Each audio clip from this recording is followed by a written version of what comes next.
I'm conflicted. After the events of the last few episodes in Season 2 of the series, I feel off. I've always praised Helluva Boss for its writing, for its characters, for its humor, for its animation. I've always been an advocate because I like Helluva way more than Has Been Hotel. I cared way more for the characters here than I ever did with the main story that Vivzy wanted to show. I think personally, I liked the writing way more because it was a collaborative effort with Brandon Rogers, and I felt the difference from the one-off show. Not to mention, it was still completely independent. Has Been had been hacked from its indie strings with Prime, but lost things like the original voice actors. The style had become more sharper to meet standard demands, and comparing the two, Has Been lost a sort of flavor that comes with the burden of showing a pilot many years ago and marinating that idea so that viewers are suddenly struck with a style change they weren't expecting. Compared to the goofy pilot from Helluva where the style stood and released so much faster than Has Been had, it may take time for an episode to come out, but it also learned from itself and stylized itself more and more as the seasons went on. The writing of it was fun, it had dark story elements, complicated characters, and funny jokes, and of course, not funny jokes, but every piece of literature has its ups and downs. So, why am I conflicted?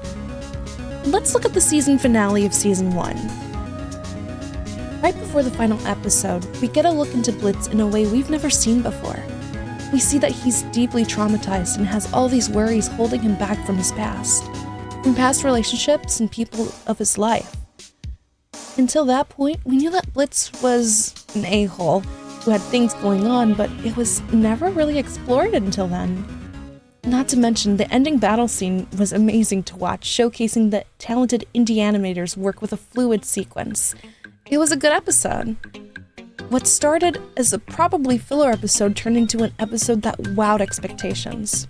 Following with the technical season finale, if you don't know why it's technical, the real final episode had to take time to get out due to copyright from a certain celebrity and came out during Season 2 episode drops once it was finalized.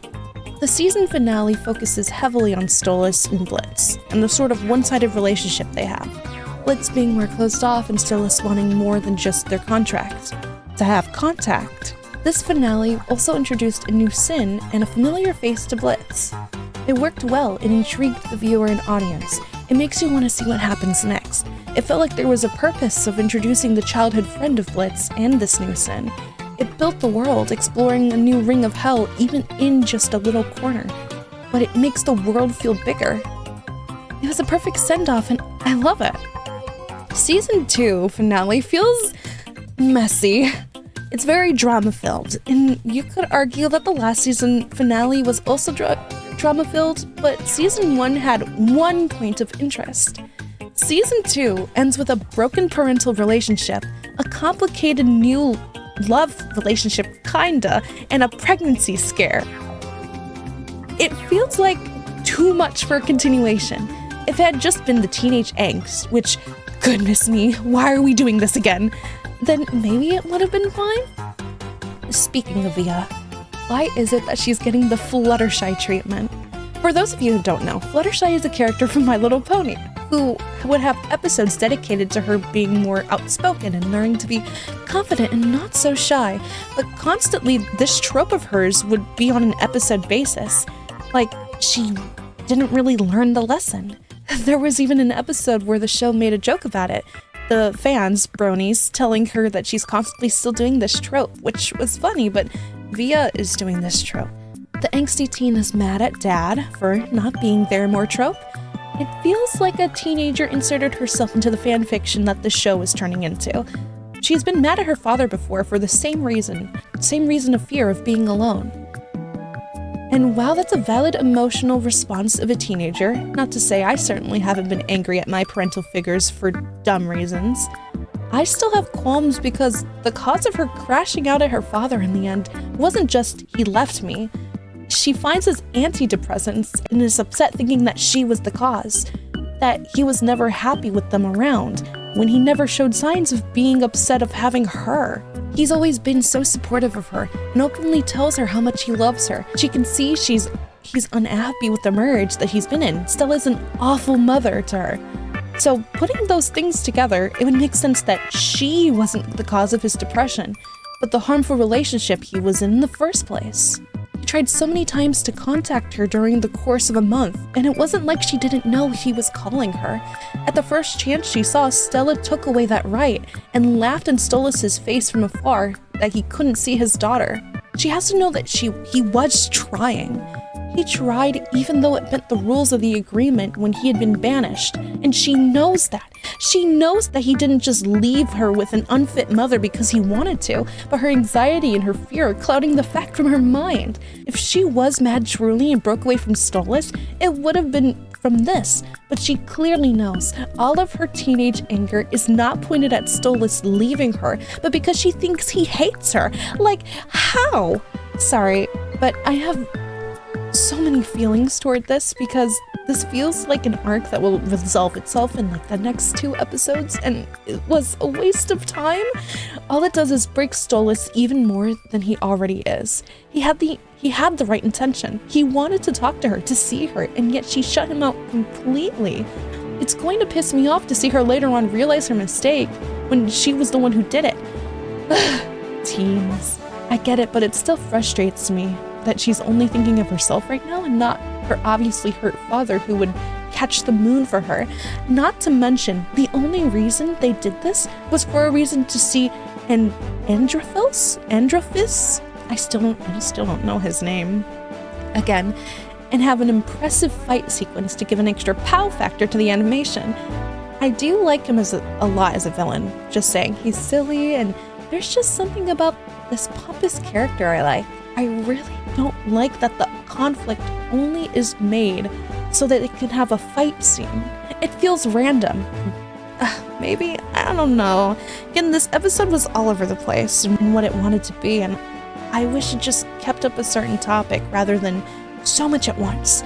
It wanted to start with Via, but it ended with Stolas. Like, pick. What if it just ended at the broken up pair? Like, that's the stop point, nothing else.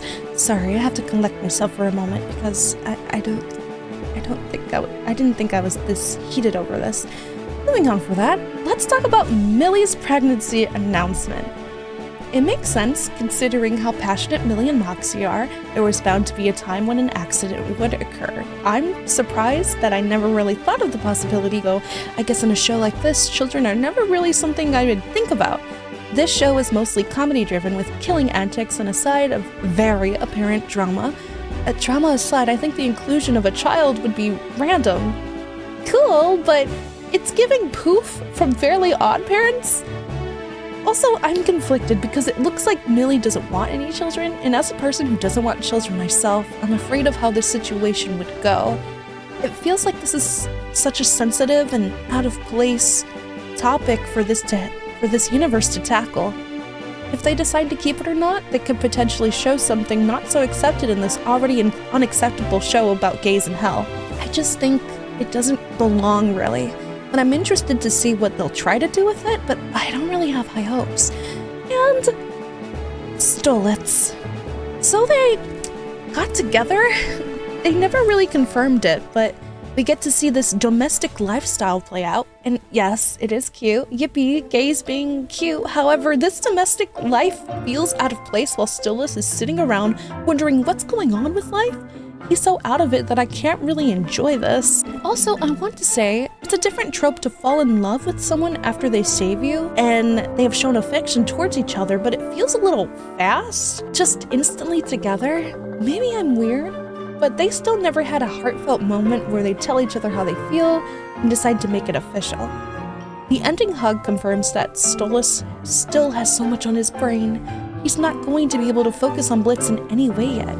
He lost his daughter. The world is out to get him. Everyone but this imp he's had a crush on for years has something wrong with him. I don't think he's ready mentally for a relationship. If this had been like earlier, when he was, I don't know, happy, then I'd be like, yippee! But now I'm more like, yeesh, poor guy. I just hope for the best, and I wish I were more happy about them. Maybe it'll round out next season, but as it stands now, I don't know how to feel about Helluva Boss. It feels like Hazbin Hotel, in which the pacing is all over and it feels like a fanfic. And as you guys know, I'm not a fan of Hazbin. The concept is good. I like some songs, but as a show, I really don't like it. Did I watch all of it? Yes. But I'm a watcher of things, and I think it needs more to build on. I liked Helluva because I liked the characters and story way more, so here we are. Honestly, it feels like Vivian wrote the ending of season 2, which is crazy to say, but I could just feel like she had way more influence than her co-author, which is why it's suddenly giving has-been to me. Well, thank you for watching this far into the video. Tell me your thoughts. Do you feel the same, or do you think Helluva is going to be fine? Either way, this was a fun episode, if not strange. I'm off. I'll see you guys next time.